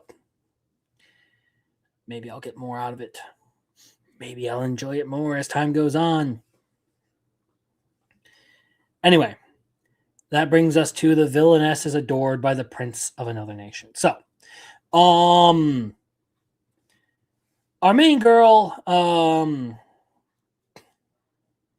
has decided that she is going to accept the prince's proposal. She has decided that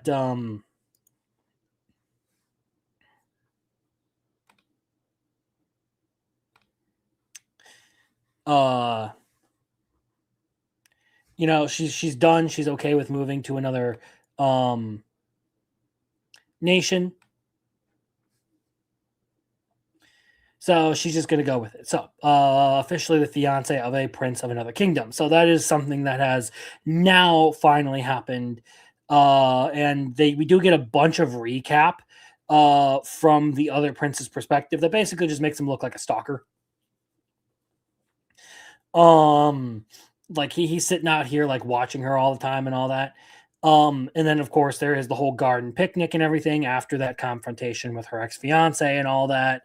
And then we get, the heroine being up to some fucking bullshit and using her powers, which she shouldn't quite know that she has yet, to make herself politically appealing. And I think the play here with that one is her idea is that she wants to get in the way of the heroine's engagement to this other prince. And if she makes her powers known to the world, it's going to make her appealing to the kings, or at the very I think what she wants is to make herself appealing to the princes. But what may end up happening here, I think, is that she'll end up making herself appealing to the king of this other nation, and there's going to be a bit of a conflict where he's trying to push the prince into getting married to this basically saint chick who has this awesome power, for political reasons rather than the girl that the prince actually likes.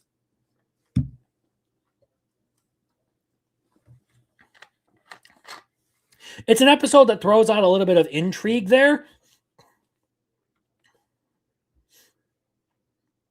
but I don't necessarily know if I would move it up for that. I kind of want to see how things are going to go for the rest of the series before I really start digging into anything else that's going on with this one. That doesn't fucking make sense. What am I talking about? What am I even saying? I'm just saying words for the sake of saying words. I kind of want to see a little bit more before I make a final judgment. That's more along the lines of what I wanted to say. And that actually makes sense because holy fuck, whatever the hell I said before that just was some bullshit. Sorry, I'm actively rearranging notes over here, managing this and keeping the stream on. So like my attention being split causes me to do some bullshit like that at times. I like sometimes a task gets put on hold, even though it can't be put on hold, and my mind just keeps, running on whatever. Either way, I guess it was an okay episode. Not necessarily one of the things that I'm like super like I guess I should phrase this. It's not something that I'm like totally like sold on yet. I want to like it, but I don't necessarily know if I'm gonna be there the whole time. So Hell's Paradise is so good. None of the characters feel typecast, which is so refreshing.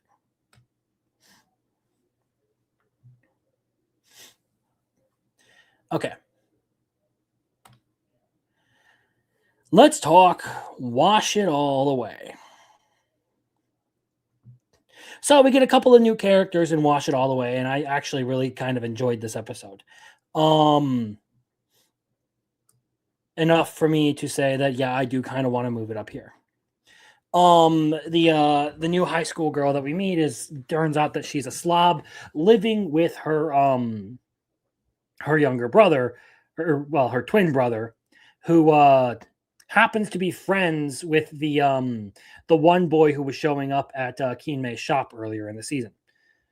We also get the return of Nairo, and she is, the kind of adorable mascot character in all of this.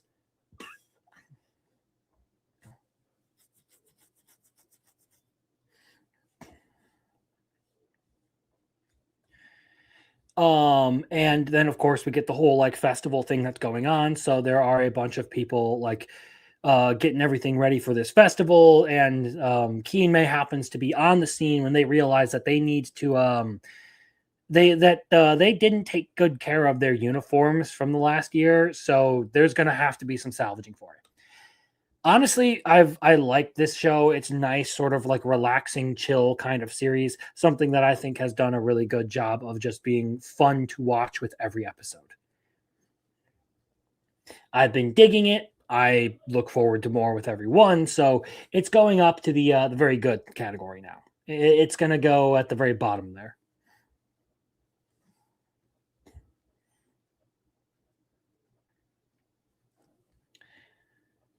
All right, let's talk about Tune Into the Midnight Heart. So I actually kind of enjoyed this episode. Like I actually thought it was pretty good. I thought that the announcer girl in this one was pretty cool. Like I like that she was the type of character to take on all of this stuff, just to, try and help people out to like make things work out well. Very like overly responsible type of person. Of course, you do have Yamabuki doing all this stuff to try and support her, going out of his way to try and like give her a little bit of a hand and all that, and like knowing that like, hey, you can't possibly be doing all of this on your own. You're going to collapse under the weight of it all.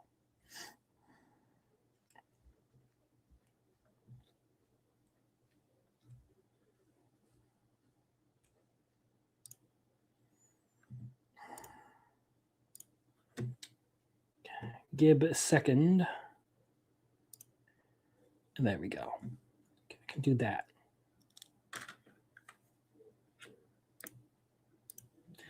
There we go. Okay, we got things going. Yada yada yada. Good.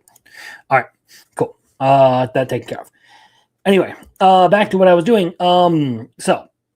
We do get a little bit of jealous tsundere in this episode, and then we get the whole thing with Yamabuki running around doing the whole sports day thing, putting in as much effort as he possibly can to try and help the broadcast club.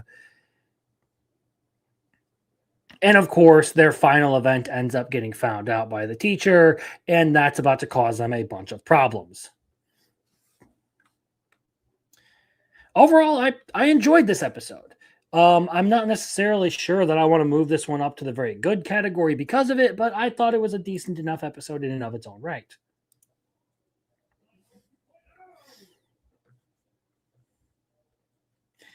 It's still kind of one of those series to where like it just kind of falls into the shadow of other like similar kinds of stories this season. So I'm not necessarily super hooked on it. It kind of feels like quintessential quintuplets. And I get the feeling that the girl I like the most just isn't going to be the one who wins.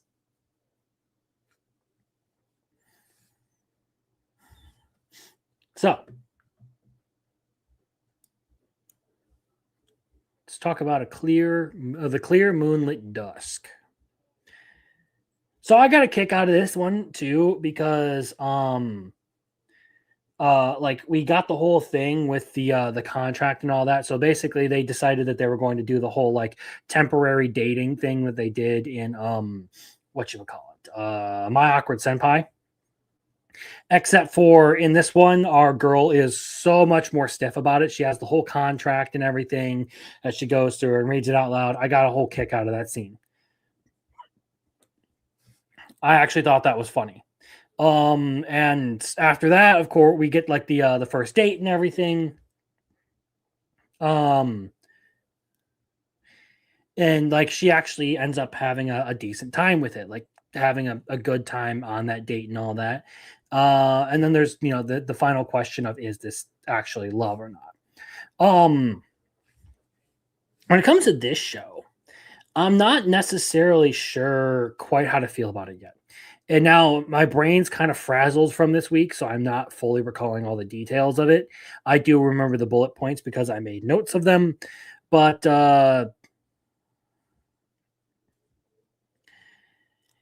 in terms of this show, it kind of feels that um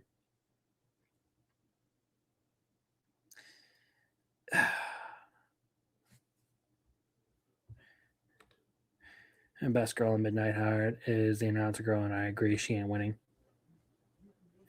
Her father is great, yeah.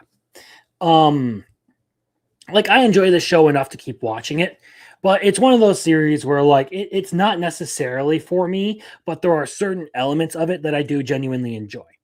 Like there are certain parts of it that I think are actually like worth hanging around for. I can respect anyone who doesn't want to watch it. Like I understand if this isn't your cup of tea, that's perfectly fine. But I think there are actually like certain things that are pretty good about it, and I've liked the character interaction so far.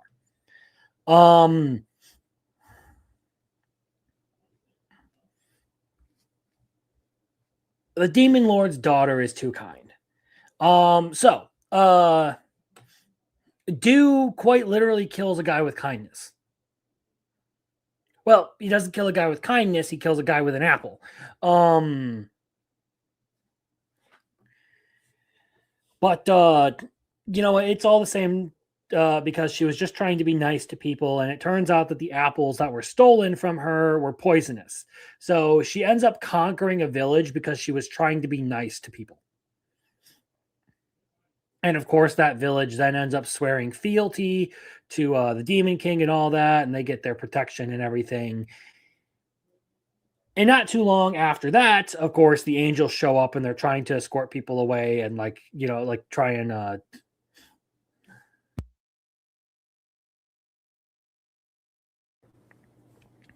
the whole village is basically we're fed up of you people. Like the last guy to come by, yeah, he was a pain in the butt. He basically made us miserable. So no, we're gonna live here. We're gonna live under the Demon King, and we're gonna be cool with it. But that's where we kind of learn that there are opposing factions to, the demons and everything with the angels and all that. And we come across this potential for world peace where you have this guy who's aspiring to be the king of heaven, kind of making friends with Dew, who is, in line to be, the next demon king or whatever. So it's a fun, entertaining show. Like, I think it's pretty good. And by pretty good, I mean like I get a kick out of it every now and again. Solid enough for me to continue watching and not necessarily hate on it. It's just one of those things where I find it like confusing as to like, okay, again, I'm still sitting here like, what target audience is this for? Like, I know what it says on the site and everything, but like, am I just like out of touch with like young kids to the point where like this is what they watch nowadays? Of course, it's different because it's a different culture. I get it. I know. I understand. Okay. Don't bust me up too bad for that one. I'm kind of making a joke here. The point being, though, is that sometimes it feels like some of these themes are either too heavy or too light for the age range that it wants to say. The future is now, old man. You're one to fucking talk, you fucking fossil.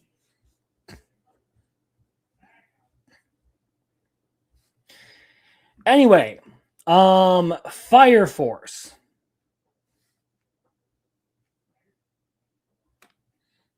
What pissed me off a little was the angel had full intention to kill Dew. Yeah. He was out to get her, dude. Anyway, Fire Force. Fuck Fire Force. Fuck Fire Force. I felt like this whole episode was super fucking contrived. Like the whole plan with the raffles battle and everything with like Shinra fighting basically the founder of the empire and all that to like for the pillar and all that.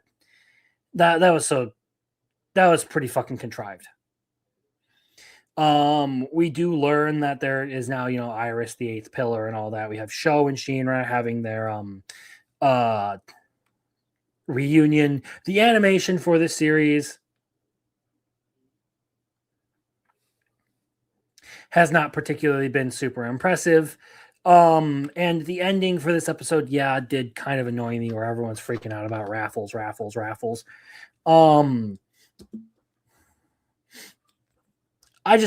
I have not been very impressed with Fire Force lately. Like it just ever since there's the studio turnover, there was like some problems with season 2 and the storytelling and everything. I feel like this one's really really disjointed, and it's one of those series where the author just kind of flies by the seat of his pants and doesn't necessarily stick to hard fast things or try to be too serious with it.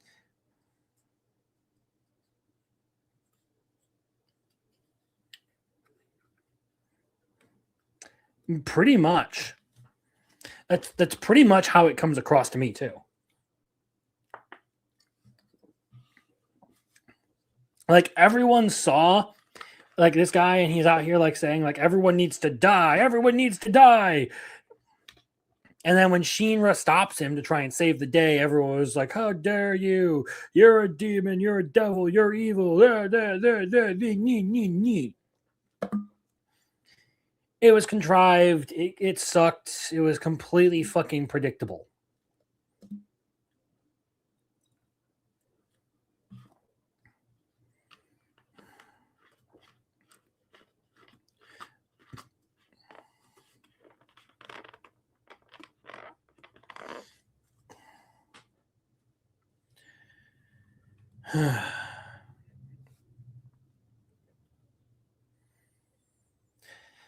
All right. The Invisible Man and his soon-to-be wife.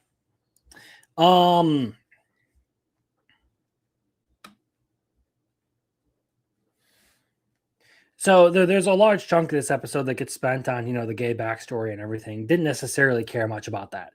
We do have the whole like camping trip and all of that, which was kind of fun. But pardon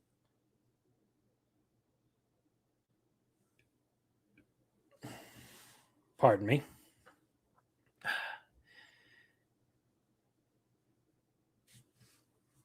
Oh man. Okay. There is the whole thing where they take on the case where the Invisible Woman gets framed for stealing and everything. The Frogman gets basically caught out for fraud and embezzlement and all that because of it. And then they all decide to take a camping trip, which is where you get the gay backstory and all that. They have their fun time out in the woods and everything. Um, cool, all fun, kind of chill stuff, but not necessarily a ton to talk about outside of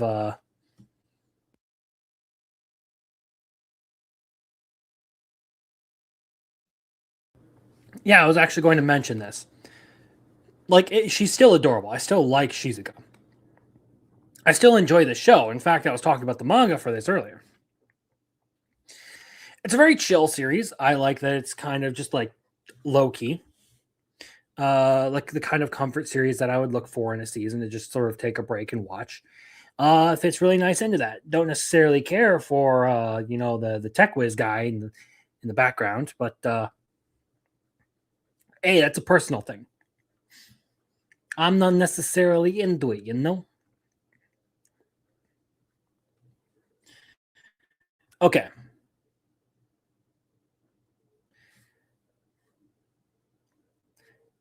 so that brings us to cute girl in the hero's party. So I thought this was a decent episode for the series. Cecilia returns, and of course that means Yoki wants to go and meet up with her and have a good time. Unfortunately for him, he has a really bad bout of terrible luck that gets him into all kinds of trouble throughout this one. Um, of course, in the midst of all of that, we do have, the party sort of like dealing with their whole falling out and everything that was happening with them. So, because of Yoki, they're all able to sort of like get their heads on straight and go about and finally make up for it. Of course, in the midst of all this, Yoki actually is able to find his good luck again, and because of all the stuff that he did while he had bad luck, things go very very well for him. He gets a good day out of it. I think the funniest part of this episode, the most entertaining part, was just that the hero is super like invasive, like doesn't understand personal space or privacy or anything, and he just keeps rushing into people's houses and all that to like apologize to them and like not even caring about what's going on.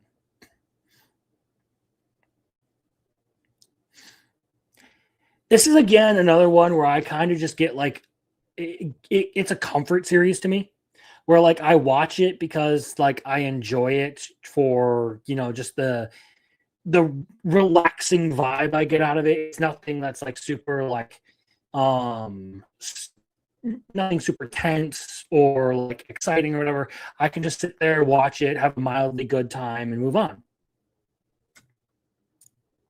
It doesn't have to be like super over the top.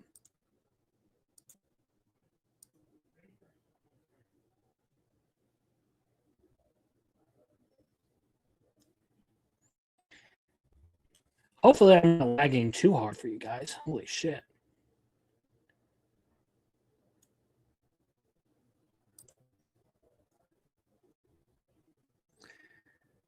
I hope the thing. There seems to be something wrong on my end.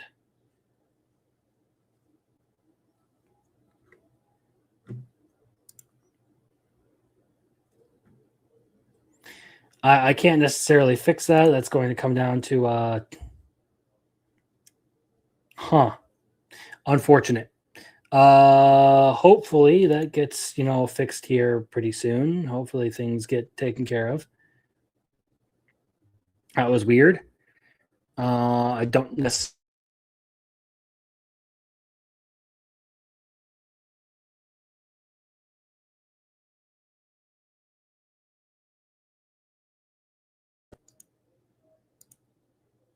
Jesus, what is going on? Come on, man.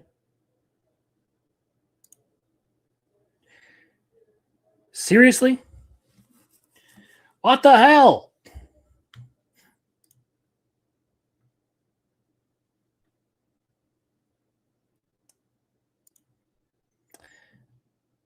Okay.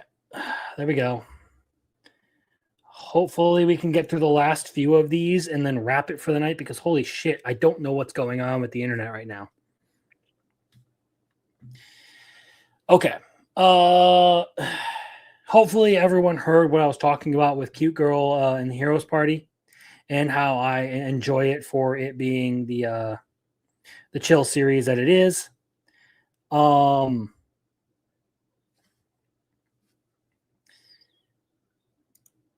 We're going to try and quickly move through a couple of these. So, the next one up on the list that I have is going to be Shiba Yugi. And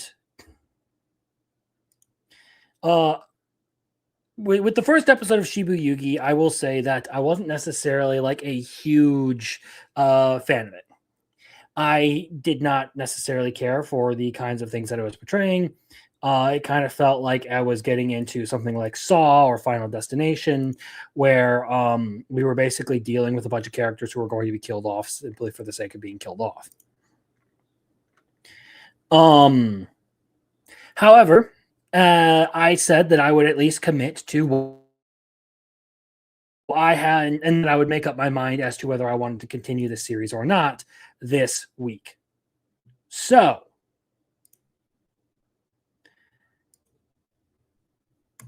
here's how I feel about it now. I actually liked these last couple of episodes, like the last.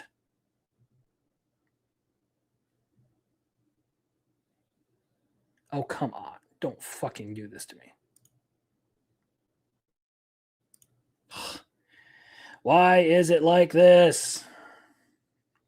Anyway. So I like Shiba Yugi. The last 3 episodes, after getting caught up, really me. I was a whole lot more interested in these 3 episodes than I was in the first ones. Mostly because it felt like it was like doing a more detailed run through the games. It was a little bit more focused on like suspense and the psychological stuff. So I was pretty into that. And I think I'm going to continue watching it. I was pretty satisfied with what I got out of it.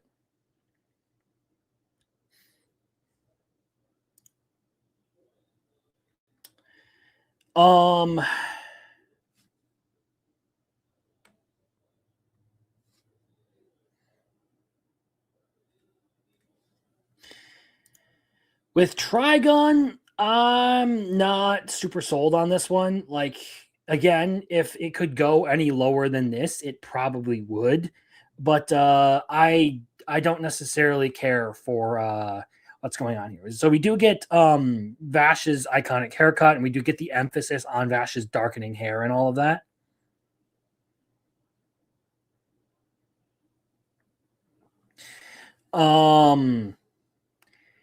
But they're kind of fielding a bunch of other like plot points for Trigun that have been a thing in the manga, things that I've covered that I do recognize as actual canon things. They're just doing them in much different ways. And I'm not necessarily sure I'm a fan of that. It's probably like the least favorite thing on here that I am watching at the moment. Would be Trigun. It's not good. And the reason I say that is because when it comes to the other two,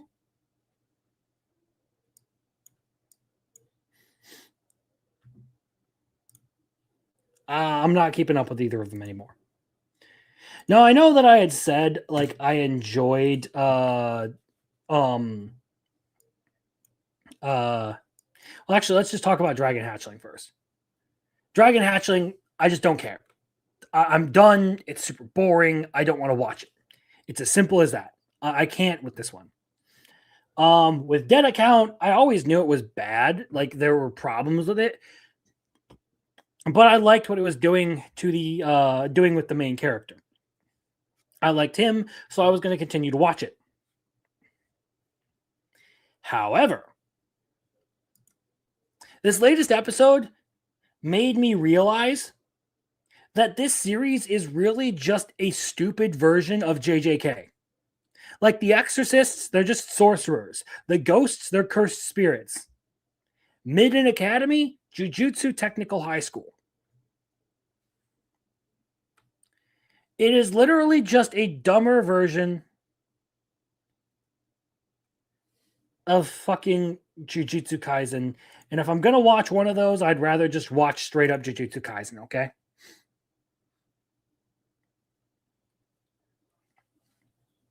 Like at this point, there's no excusing it. It's just, I don't care. I'm done. I don't care what can come of it. It's fucking stupid.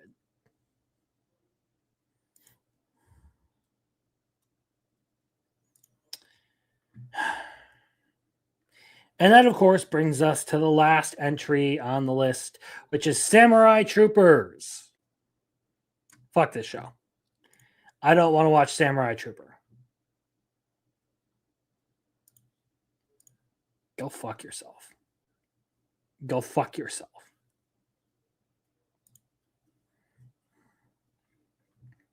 Anyway, Samurai Troopers was fucking retarded. I tried out 2 episodes. I don't care for it. It sucks. Don't care. Don't want to watch it. I have no need for that anime in my life. I'm gonna move on. I honestly, I don't have anything else to say about it. You basically have some dude fucking singing 80s Japanese rock the whole time while he's murdering a bunch of people. And then of course you have a bunch of like very like old school shonen tropes popping up, and like you've seen them fucking everywhere, and it's it's not great. It's not a good anime.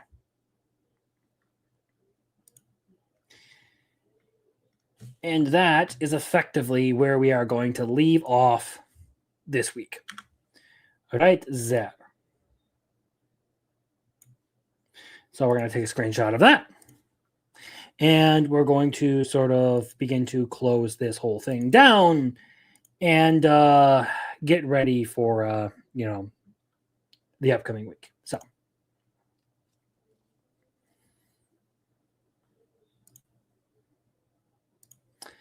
Take that down, and we will, spend the rest of the night talking a little bit. Yeah, just the lot of us, So, sorry about the lag tonight. It's not something I can control. Anyway, as far as this stream goes, we'll be doing it again next week. We're going to be going over Hell Teacher Nube. That's what we're going to be going over next week. We'll go. That's what chat picks. That's what chat has. Given me. That's what the wheel has chosen.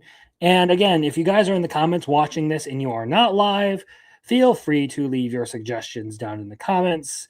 I will try to add them to the wheel. We'll see how this goes. If this is, we'll test this whole thing out, and we'll see how fair it ends up being to the people who are here live, actually supporting the show, because that's really one of the big reasons why I want to do this whole wheel thing. Is because there are people who show up to support the live stream, and I want to give them a little bit of input on all of this, and that helps me interact with the audience. So that being said, there will be a new video out tomorrow. Since I didn't get the erased video out today, or yesterday for that matter, it's going to come out tomorrow. I hope you guys enjoy that one. I tried to make it a little bit more fun and engaging. Put a little bit more effort into, making some jokes and all that with it. But that being said, it's basically going to be the schedule as usual. Monday will be, on the Biggles Breakdown, also a short seasonal video talking about one of the anime we've gone over tonight and my thoughts on it. And then, of course, Wednesday will be CNN. Followed by Friday, a full-on breakdown of Grimgar and some more detailed thoughts on that. You guys get the gist. I hope you enjoyed the stream. Thank you to everyone who is here and participated. Be sure to like in all of that. And I guess I'll see you sometime soon. Again, thank you. Have a good night. Enjoy your weekend. I'm going to close down before I lag my fucking ass off and things go sideways. So,